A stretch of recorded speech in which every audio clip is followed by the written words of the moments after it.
Hello, and welcome back to Whom It May Concern, the podcast. I am your host, Philip Brandon. I am reaching out to you all today in hopes of just talking about fatherhood.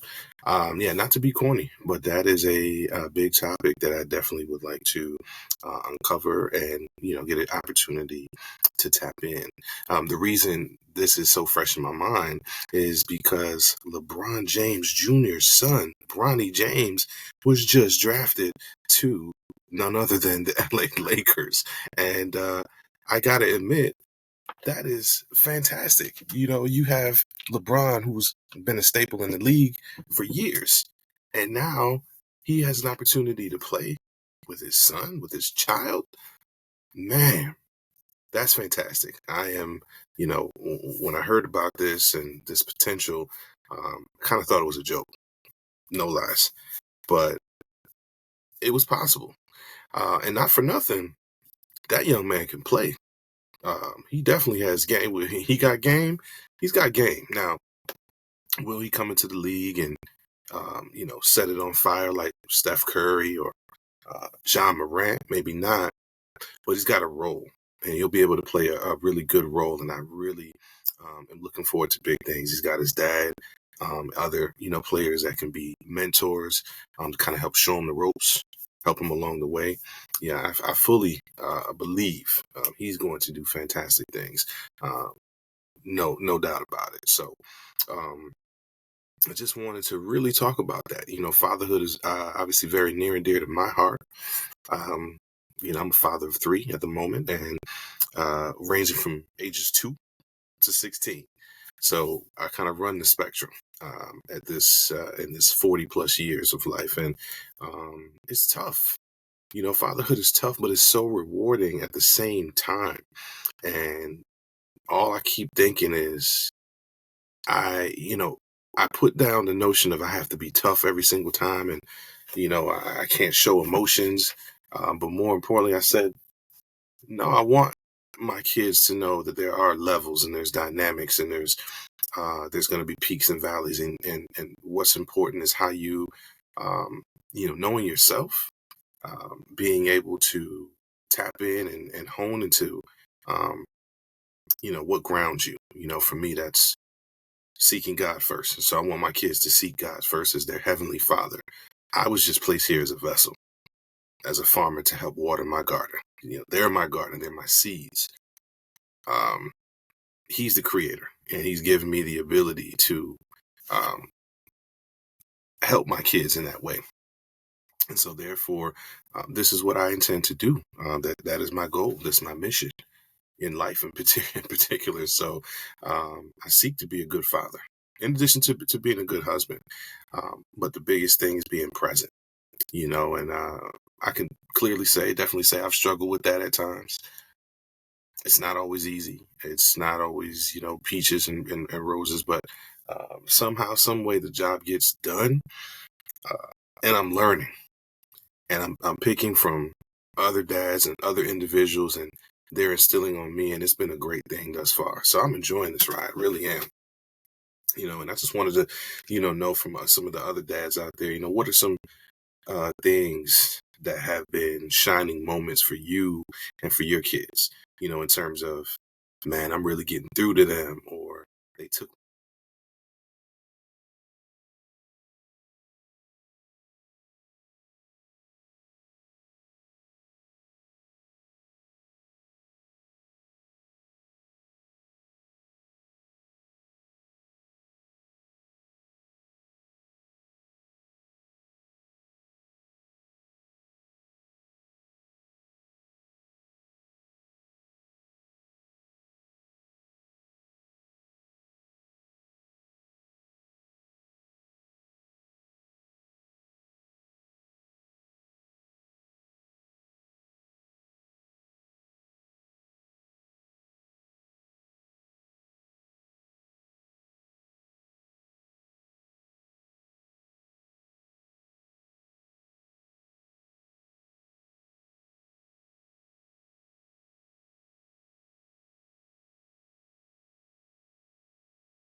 Dude. I don't know him personally, but I just know he was a good dude. I know he meant well. And he was about his kids. He was a father, you know.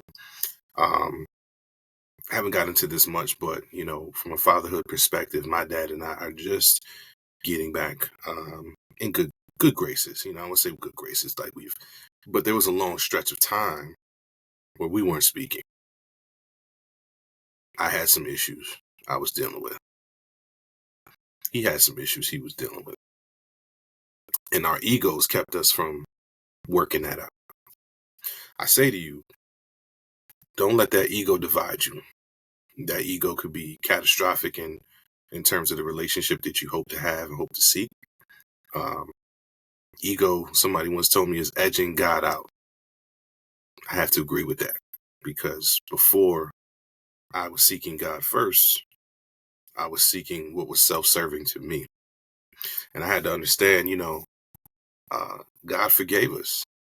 He forgives sins. He forgives people from wrongdoing. Why can't I forgive and move on and be okay with that?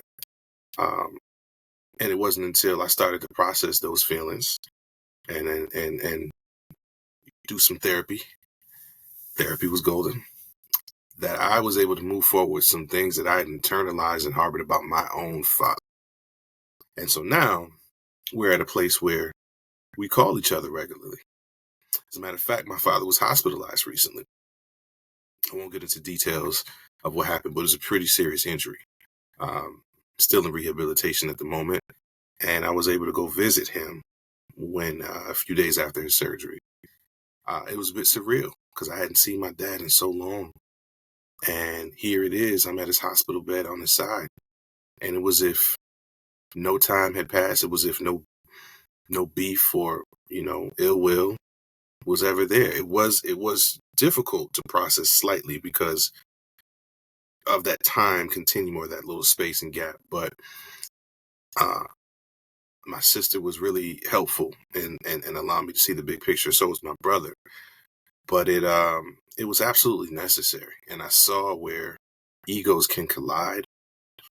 Pride, we are both very prideful men. He's got his pride. I definitely have mine. Don't let those two collide. Ego and pride, it won't help. Never wins. Never helps the circumstance.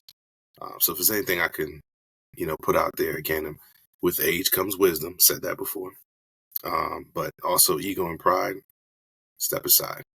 You got to go through, and it was really helpful for me to finally do that because now I have an opportunity to get to know him, and he's a great guy, very intelligent, very witty, a bit of a flirt. I guess that's where I get it from. But he's a great guy, all in all, really and truthfully. And we're here for him with his recovery, but it was helpful to be able to understand and process these feelings that I no longer had. I no longer harbor. It was toxic for me. I had to get rid of it. And the moment I did, we were able to move forward. Apologies help too. Men, don't be afraid to apologize. Dads, black brother, I know we don't never want to admit wrongdoing. We never want to say, I was in the wrong, my bad. I shouldn't have done that. The reason why that's important is because you can apologize to your wife or your significant other or to your kids. Do you know what an apology means to your kids? Your kids can see that level of vulnerability, and they know, like, man, my dad was not